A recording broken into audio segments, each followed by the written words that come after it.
अस्सलाम वालेकुम दोस्तों। इसराइल ने फौज में नौजवान लड़कियां क्यों भर्ती की और वो कौन सा ऐसा शर्मनाक काम करती थी और आज उनकी बहुत बड़ी तादाद कहाँ है। यरूशलेम मुसलमानों, ईसाइयों और यहूदियों तीनों के लिए क्यों अहम है। दीवार गिरिया क्या है। ऐसी बहुत सी मालूमात आज हम आपको इस वीडियो में शेयर करेंगे। नाजरीन, आज की वीडियो में हम आपको दिखाएंगे एक ऐसा मुल्क जो दुनिया के नक्शे पर छोटा नजर आता है मगर उसका असर और किरदार दुनिया भर में बहुत गहरा है। ये वीडियो सिर्फ एक मालूमाती सफर नहीं बल्कि एक एहसास है, एक दर्द है जो हर मुसलमान के दिल में है। तो आइए आज हम आपको सैर करवाते हैं इसराइल की। वीडियो को आखिर तक ज़रूर देखिए और कमेंट्स में अपनी राय से हमें ज़रूर आगाह करिएगा। इसराइल, जिसका official name state of Israel है, मगरबी एशिया का एक मुल्क है जिसका रकबा वक्त के साथ बढ़ता जा रहा है। इसका रकबा कुछ वक्त पहले 21,937 मुरब्बा किलोमीटर था मगर नाजायज कब्जों की वजह से अब ये बढ़कर 22,072 मुरब्बा किलोमीटर हो चुका है। इसराइल की सरहदें शुमाल में लबनान, शुमाल मशरक में शाम, मशरक में उर्दन, जनूब में बहरिया अहमर, मगरब में मिस्र, बहरिया रोम और फ़लस्तीन से इसकी सरहदें मिलती हैं।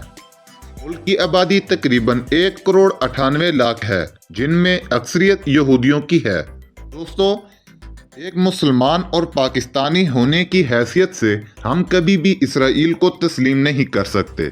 हमारे पासपोर्ट पर वाज़ा लिखा है, ये पासपोर्ट सवाए इसराइल के दुनिया के हर मुल्क के लिए काबिल इस्तेमाल है। वजह इसराइल के निहत्ते फ़लस्तीनी मुसलमानों पर होने वाले जुल्म सितम जो आज भी जारी हैं। दोस्तों, क्या आप जानते हैं इसराइली फ़ौज में हज़ारों नौजवान और ख़ूबसूरत लड़कियां क्यों शामिल हैं। ये सिर्फ ट्रेनिंग के लिए नहीं बल्कि कई रिपोर्टों के मुताबिक जिस्मानी ख्वाहिशात की तस्कीन और प्रोपेगेंडा के लिए भी इस्तेमाल की जाती हैं।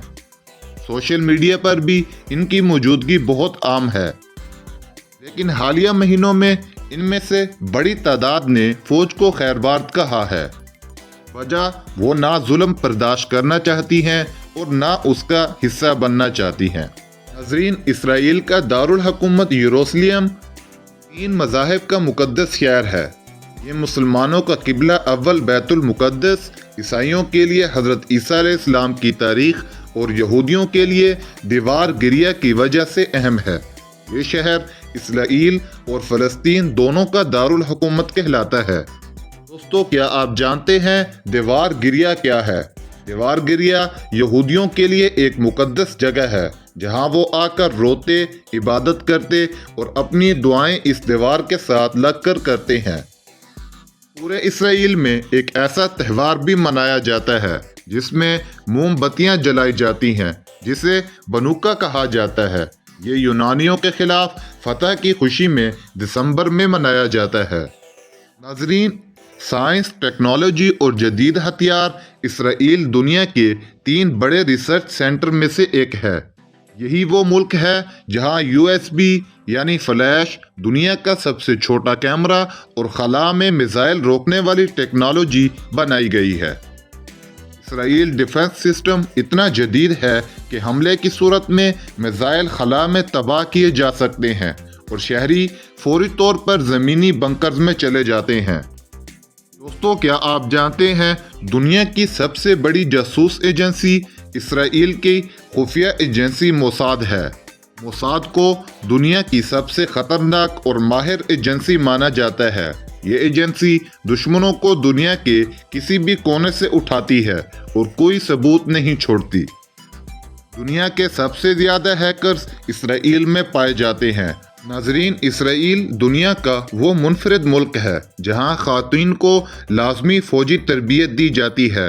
18 साल की उम्र में हर नौजवान लड़की को 2 साल के लिए फ़ौज में खिदमात अंजाम देना पड़ती हैं।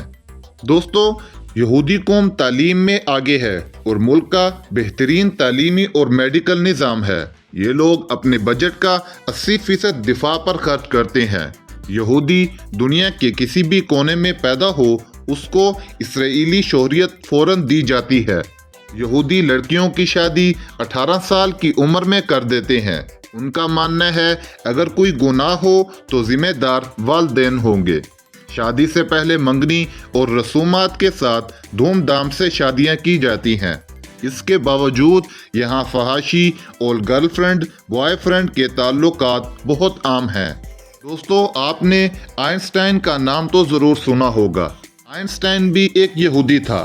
1952 میں مشہور سائنسدان البرٹ آئنسٹائن کو اسرائیل کا صدر بننے کی پیشکش ہوئی، مگر انہوں نے انکار کر دیا۔ وجہ فلسطینی مسلمانوں پر ہونے والا ظلم۔ ناظرین، یہودی قوم دنیا کی سب سے زیادہ متحد قوموں میں سے ایک ہے۔ یہ لوگ ہر بزنس میں انویسٹ نہیں کرتے بلکہ ملٹیپل بزنس کرتے ہیں۔ ان کا ماننا ہے اگر ایک ناکام ہو جائے تو دوسرا چلتا رہنا چاہیے۔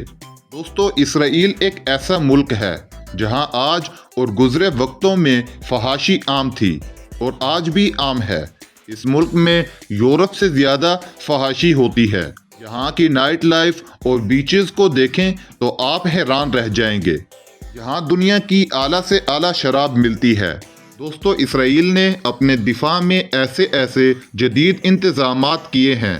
اگر کوئی اس ملک پر میزائل داغتا ہے تو یہ ٹیکنالوجی ان میزائلوں کو خلا میں تباہ کر دیتی ہے، اور ایسے بنکرز بنائے ہیں جو لاکھوں لوگوں کو اپنے اندر سمو لیتے ہیں۔ خطرے کی صورت میں الارم بجنے لگتے ہیں اور تمام ملک کے لوگ ان بنکرز میں چلے جاتے ہیں۔ یہ بنکرز اتنے مضبوط ہیں کہ بمباری سے بھی نہیں ٹوٹتے۔ دوستو، اسرائیل کے لوگ اپنی آمدنی کا 10واں حصہ نکال کر غریب یہودی لوگوں کے لیے وقف کرتے ہیں۔ یہاں کثیر تعداد میڈیکل طبقے سے تعلق رکھتی ہے، جن کو مضبوط کرنا یہاں کے لوگوں کا مشن ہے۔ دوستو، اسرائیل دنیا کا واحد ملک ہے جہاں سائیکل کا بھی لائسنس ہے۔ سائیکل چلانے والا اگر قانون کی خلاف ورزی کرے گا اسے اس کی بھی سزا ملے گی۔ اسرائیل میں لوگ زیادہ تر ٹرین اور میٹرو کا سفر کرنا ہی پسند کرتے ہیں، جو کہ قدرے سستا اور آرام دہ ہوتا ہے۔ دوستو، کیا آپ جانتے ہیں یہودی مذہب کے مطابق ہر 7ویں سال کو شمیتا کہا جاتا ہے۔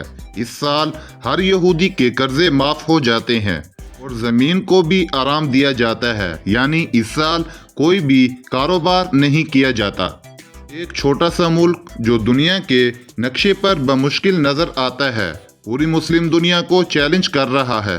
کیونکہ یہ لوگ متحد اور تعلیم یافتہ اور اپنے مذہب و ملک سے بے پناہ محبت کرتے ہیں۔ دعا ہے اللہ رب العزت ہمارے فلسطینی بھائیوں، بچوں، بزرگوں اور بہنوں کی حفاظت فرمائے، تمام مسلم ممالک کو اکٹھا ہونے کی توفیق دے اور ظلم کے خلاف آواز بلند کرنے کا حوصلہ دے۔ آمین ثم آمین۔ اپنا خیال رکھیے گا۔ اللہ حافظ۔